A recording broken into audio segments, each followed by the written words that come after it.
Good morning. Have that it is time for our Bible study to begin. This morning we'll be looking again at Song of Solomon. We're still in the introduction, so I don't know that we'll get directly into the text, but we're going to continue to introduce Solomon and some of the things we know about him, the one who wrote this book. Before we enter into that, let's go to God in prayer. Our God and Father in heaven, we are thankful for the day we have, for this time now, Father. We can open your word and study from it. We pray that as we do so, we will open our hearts and minds to what you have revealed, that we might find these things to be strengthening and guiding us, that we might learn to please you and be more advantageous to your kingdom, that we might call more into it. We ask all these things through your Son's name. Amen. As we continue to think about Solomon now, we didn't have class on Wednesday night thanks to the storms. They would have wreaked havoc on trying to do the class from everything that it took me to restart all the computers down here after the power outage, and then another one even sometime last night. But thinking about Solomon, we've seen many things about him. Today we want to pick up with his commerce. Solomon and the idea of what Israel became. We talked about that they had a military force, but that Solomon did not concentrate on the military. He was more of a peaceful leader. And in fact, at this point now, Israel becomes a large but very diversified company, with Solomon as its, if we were to put it in modern terms, he being the monarch, he would be the CEO and CFO, so the man who ran the show. Some of his first actions, after he consolidated that internal control of his kingdom, was to expand that sphere of influence, that is, making a treaty or an affinity, as the Bible would say in the King James Version, with Pharaoh of Egypt and marrying the Pharaoh's daughter. This somewhat could be surprising, but not without negative consequences but it would bring recognition at this point of Israel as a legitimate power in the region. It expanded Israel's sphere of political influence and enabled future trade to take place. And so another important relationship that was established along the commercial line, the idea of commerce, was a relationship with Hiram, the king of Tyre, about 981 to 947 BC. It overlapped David, and the scriptures document a close relationship between David and Hiram, 1 Kings 5:1. Solomon built on that relationship, 1 Kings 5:7, and used that alliance to help provide both materials and craftsmen for building programs that he undertook, as we see there in 1 Kings 5, 1 Kings 9 also. Israel then was able to draw on the great maritime experience and resources of Tyre. Israel was not and has never been truly a naval power. Their major dealing, if you look back in history of Israel at the moment, taking where Solomon was, their major power in terms of maritime was the crossing of the Red Sea. Wasn't very much naval power in that. It was God's power all the way. So Israel uses this and draws on Tyre to expand its trade envelope, how far and where it could trade to in 1 Kings 9. This trade became the important economic resource for Israel. And so we see that picture. As we think then how they became this, it was because Solomon made use of treaties and alliances. Now, that's going to be important as you look at Solomon's life, because at some point Solomon let those things get between him and his service of God. And that becomes important. It also becomes important as we think about Song of Solomon, because we know in the end that Solomon had somewhere in the rough neighborhood between wives and concubines of 1,000 women that were either his wife or his concubine. We're going to see in Song of Solomon a difference. He's going to have that one woman. And so we begin to understand part of Solomon's background here. Solomon's empire now, we've made mention of it, and we're going to try to put the slide up, and hopefully the sound will stay on. I'll check that. If it doesn't, I'll come right back off the slide. But I'm going to put up a slide of Solomon's empire. As we look at this slide, you see the lighter gray area. This would have been Saul's kingdom. When Saul became king of Israel, he went ahead and consolidated what they had been told to conquer and take as their own. David then comes in and expands that with that darker gray and really takes the kingdom to where it was supposed to have been in the way that God wanted it to be. Solomon adds that little hashed area at the top, and it says under the economic influence. For all purposes, this was part of the kingdom. And so now the kingdom of Israel stretches from the river of Egypt, and that is not the Nile, it's the Wadi el-Sara. It's a line that you see there in the bottom. From the river of Egypt, as it is named, all the way to the Euphrates River. From the Mediterranean Sea all the way over to the area of the Syrian desert. And so they have everything that God has promised to them. And so Solomon then reaches beyond that and is going to have even a much larger influence on the world when you think about where he gets some of his gold and the things that are going to be used to build the temple. And so we see that great picture of Solomon doing these things. Thinking about Solomon's construction projects for just a moment. Actually, it's a little longer than a moment because he had a lot of construction projects. But let's think about the biggest one, the temple, Solomon's temple. Why is this so important in an introduction of Solomon? Well, David had wanted to build that temple, if you think about it. David got told no by God, but that his son could. And so Solomon is tasked by his father to build this temple, and David's already going to have started putting together this. When this temple is built, it's going to be so grand. It's the one that is remembered throughout history. Herod, who will come later and tries to help restore the temple and thinks it's so great, and yet people are remembering back to what Solomon's temple had been described as. And when they come back out of the captivity, you have some men who were old enough to have seen the temple of Solomon when the new one then is created, and they just cry about it because it doesn't have the same grandeur. But thinking about Solomon's temple then for a moment, and Solomon seeming like he is so close to God, and he starts that way. That's been mentioned before. The promise of the temple then, of all the things that Solomon had in his reign, the high point of the history of Israel, the building of the temple, has to be that point when it represents that relationship between God and his chosen people, being the focus of where it was going. The first occurrence of this word sanctuary in the Bible back in Exodus 15:17 is likely a reference to that glorious temple that would one day set atop Mount Moriah there in Jerusalem. So God has a plan that's been going all along, and here is Solomon, the one that's going to finally fulfill it. You see, with that though, you have the travels, and they come to the place where they are going to build the temple. They begin planning for it. This actually begins under the reign of David. David puts together and sets aside all of the materials he can while he is king and gets it ready. But God doesn't allow David. 1 Chronicles 28, 1-6. If we look for one line in there, it says, Solomon thy son, he shall build my house and my courts. Why? Because David, you've been a man of war. So David wasn't allowed to build it. But David begins planning it for his son.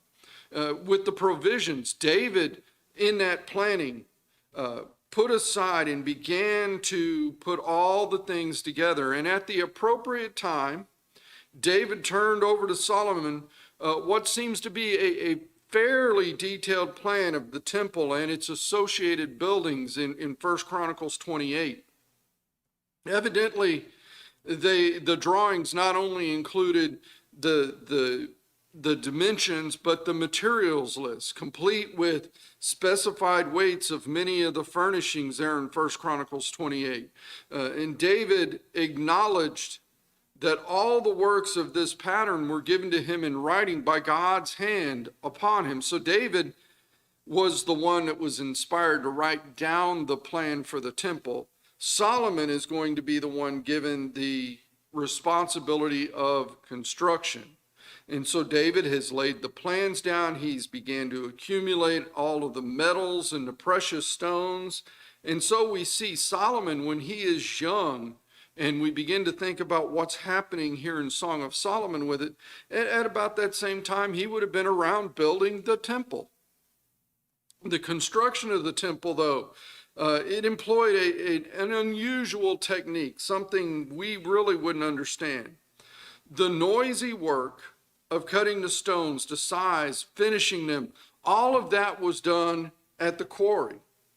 So that when they got to the place where the temple was being built, 1 Kings 6, verses 1 through 7 describe this, but it goes to say that there was neither hammer nor axe nor any tool of iron heard.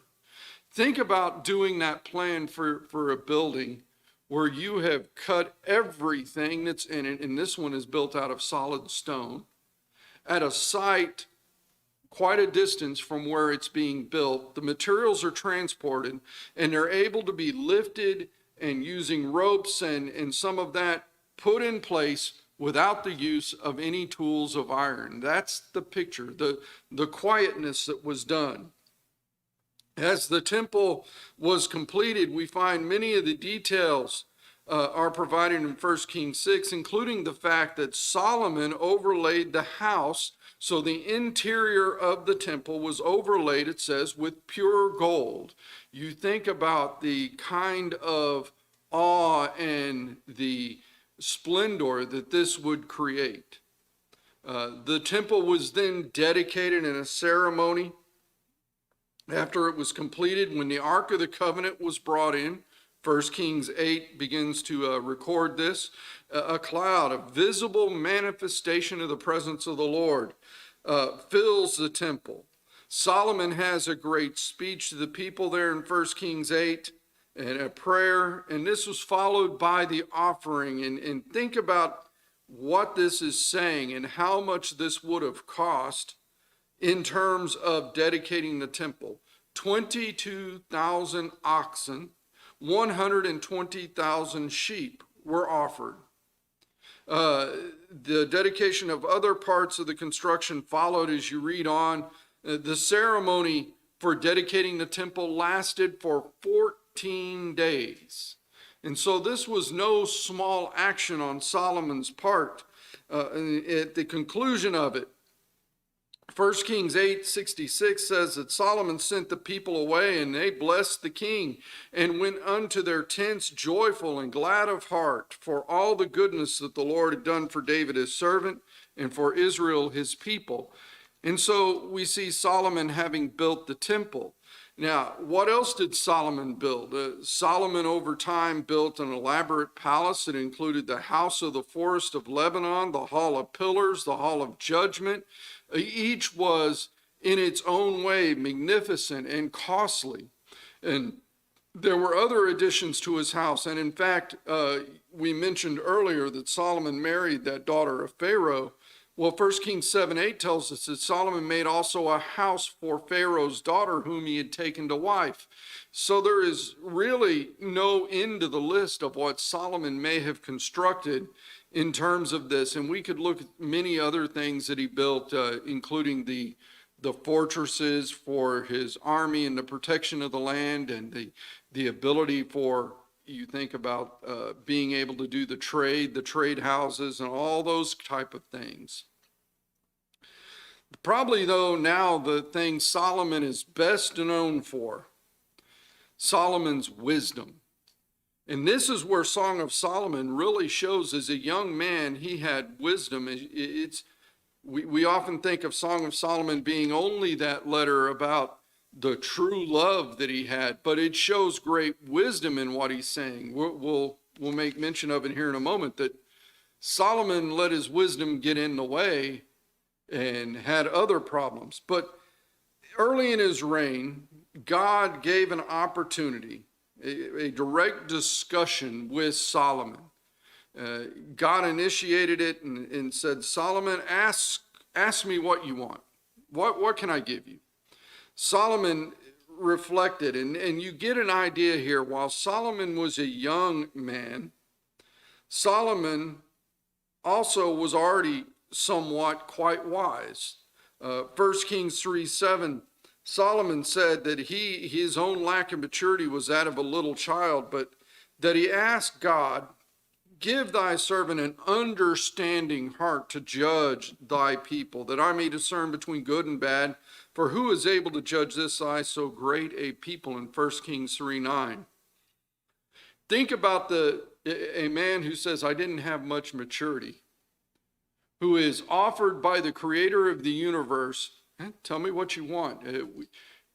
Set aside the Bible for a moment, put it into our terms we understand and that we often see in the cartoons and the movies, the magic lamp. You rub the lamp and out pops the genie, and the genie says, I'll give you 3 wishes.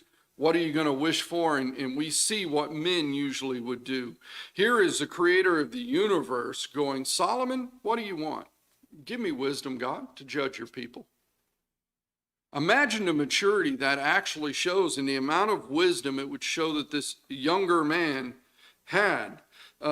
God so pleased by it that he gives Solomon everything that he wanted. He gave him a wise and understanding heart. Then he turns around and gives him riches and honor and potential for a lengthened life there in 1 Kings 3. It's significant to note the extent of his wisdom promised. There would be none like Solomon either before or after him. And so the conditions, at least of the last promise, until Jesus Christ came, are absolute. There has never been a man as wise as Solomon before or after him. And so we see the idea, what did this wisdom do? Now, it was greatly known when you think about what, say, the Queen of the South, the Queen of Sheba, was willing to do and to go to meet this man Solomon and hear his wisdom. The perfected wisdom that we can think of was shown when he had those 2 women who both had babies, and the one rolled onto her child in the night and in essentiality smothered it. But she switched with another woman's child to get a live child, and they brought it before Solomon. And you remember his wisdom. How do I determine which is the real mother? He pulls out a sword and says, cut the child in half, give half to each woman. What does the one who is the real mother, the one that has the real love for the child, want to do? No, you go ahead and give it to the other woman. The one who had stolen the baby, as it was, who just swapped it in the night, said, hey, go ahead. I don't have one, she don't have one, we're both equal. Does that sound a lot like, unfortunately, where some of the world has gone today? Solomon, though, having that wisdom, showed it to all of us. Unfortunately, and it makes you wonder after we go through Song of Solomon, how this could happen. Solomon is going to have what we would call that one true love, and we're going to see it described in Song of Solomon. But Solomon departs from God's instructions over time. You think about a man who had, quote, everything. God gave Solomon wisdom, and this shows us something. Solomon may have had wisdom, but even with wisdom, Solomon wasn't very prudent at times. There are 2 major areas where Solomon would depart from God's instructions. They reinforce each other, but the one, and this is where Song of Solomon really dives into to maybe help us see it, but the number 1 way was marrying many wives. God had been admonishing his people long before not to intermarry with foreign women in Deuteronomy 7. He gave an explicit warning about these marriages, that they would turn their sons away from the true God to serving other gods, that is, idols. And there was a specific warning given back in Deuteronomy 17, verses 14 through 17, talking to what would be a future king of Israel. You should not multiply wives. Well, Solomon did just that. At the beginning of his kingdom, he marries the daughter of Pharaoh, 1 Kings 3:1. Some suggest that this is related to forming that political alliance in Egypt, and it probably was. Some would even try to extend that reasoning to all 700 wives. I don't know if that was true for all 700, but I can see where some of the alliances he made, that is the worldly way of doing it. We'll enter into an alliance, and when you had a monarch, the monarch says, hey, I tell you what, I'll give you my daughter. You know I would never attack your kingdom with my daughter as your wife. And so we see that picture. It's hard to maintain that when there is a clear statement of love that Solomon had for these wives. Look at, if you want to, at 1 Kings 11. 1 Kings 11, verses 1 and 2, it says, but King Solomon loved many strange women, and Solomon clave unto these in love.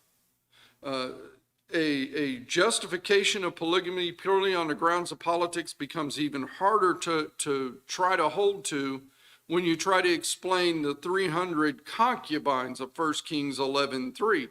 Here is a man that's got 1,000 women in his, in the only way I can think to describe it, his harem.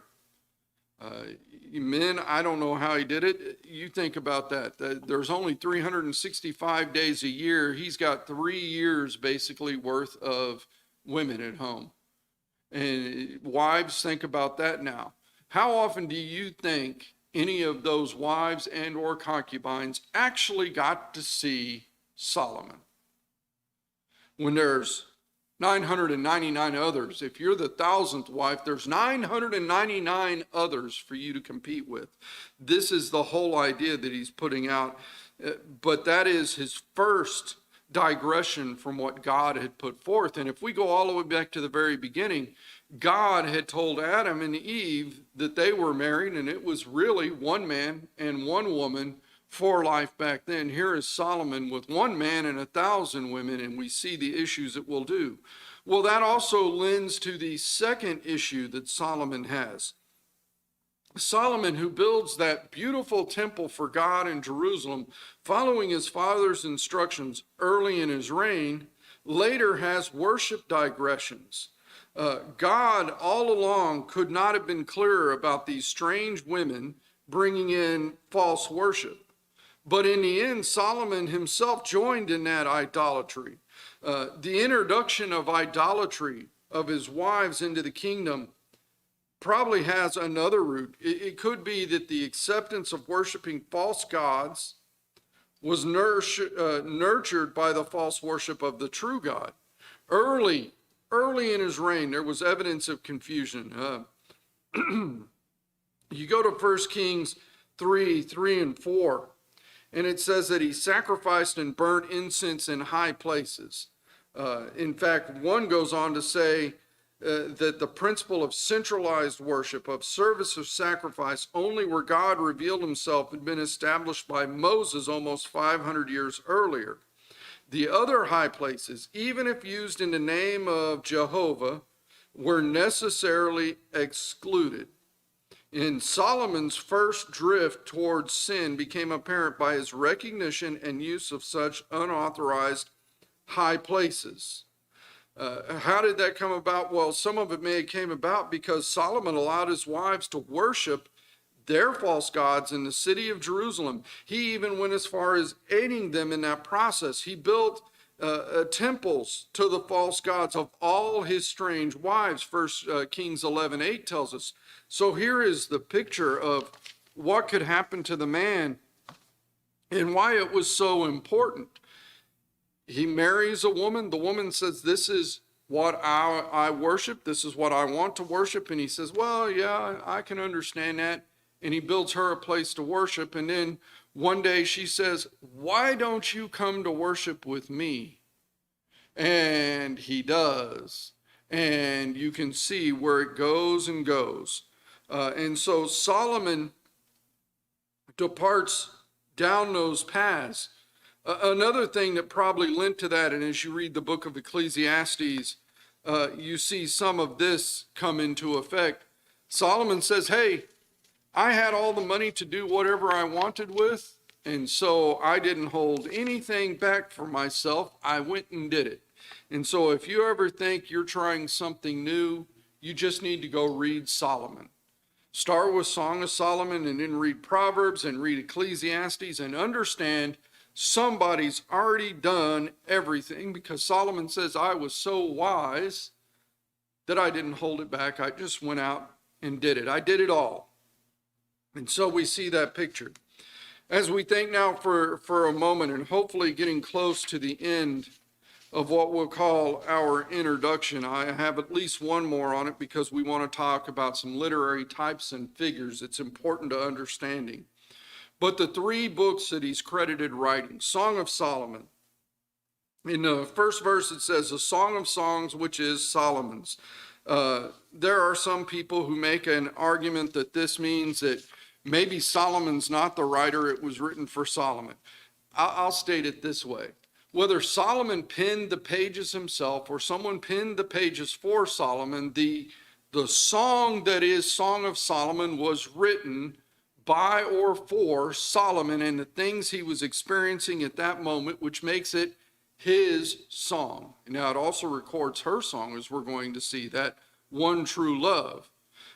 Solomon wrote, though, just to give you an idea, from 1 Kings 4, 1,005 songs, and this is just one of the songs that's recorded. He reigned from 971 to 931 BC, and so this is probably early in his life in that reign. The next book he wrote, Proverbs, it comes from the Hebrew word meaning parallel or similar. This is things that are thrown alongside. It is a collection of statements that make comparisons and contrast. The first verses of that same book, very important to it. When you look at verse 1, the Proverbs of Solomon, the son of David, king of Israel. And so here is Solomon writing about those things as he gets older, but that the wisdom has given him. They're another great study in terms of understanding Solomon and his background. The third book that's listed is Ecclesiastes. Ecclesiastes, a transliteration. When you read Ecclesiastes, you're actually reading what we would say is Hebrew. Actually, it's a Greek translation of the Hebrew term, and then we took the Greek letters and transliterated, not translated, but transliterated each letter into the title of the book. And so here is a book written as he identifies himself at the beginning, the words of the preacher, the son of David, king in Jerusalem. And so we have Solomon writing this book probably near the end of his life. And while we're not going to study that book at this time, you turn to the very end of the book. This is the book where he goes through and he says, in fact, in chapter 2, verse 1, to give this idea, I said in my heart, go to now, I will prove thee with mirth. Why? Well, back in chapter 1, at about verse 13, he says, and I gave my heart to seek and search out wisdom concerning all things that were done under heaven. This sore travail hath God given me, sons of man, to be exercised therewith. In other words, Solomon says, whatever I wanted to do, verse 16 in chapter 1, I did. But look at his conclusion. Go to the end of Ecclesiastes as we close our class this morning. Chapter 12. Chapter 12, verses 13 and 14. Notice what Solomon, somewhere near the end of his life, came to the conclusion of. He reaches the conclusion and says, let us hear the conclusion of the whole matter. Fear God and keep his commandments, for this is the whole of man. For God shall bring every work into judgment with every secret thing, whether it be good or whether it be evil. We'll pick up on Wednesday night and look at the literary types and figures before we actually enter into the text of Song of Solomon.